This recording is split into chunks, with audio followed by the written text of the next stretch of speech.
पाकिस्तान का मालिक हूँ। ये जमीन, ये लोग मेरे हैं।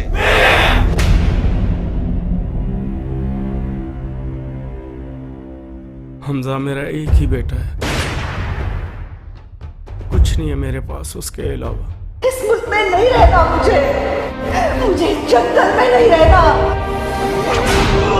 दिस इज अ लॉलेस जंगल।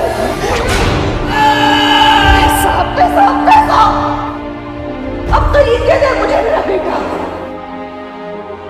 शेख साहब, अगर पैसों से अपने प्यारे वापस आ सकते ना तो मैं भी किसी को ले आता।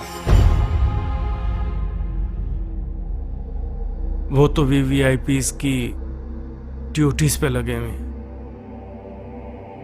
मैं किसके पास जाऊं? अपने लोगों को इन भेड़ियों के रेमोकोनों पे तो नहीं छोड़ा जा सकता।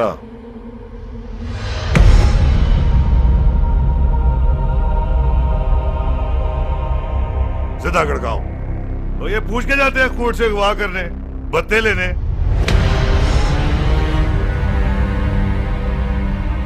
Dad, I'm going to do it.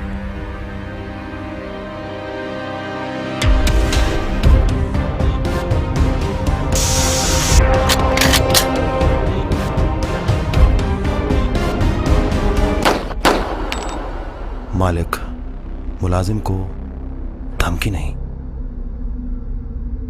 Notice देता है।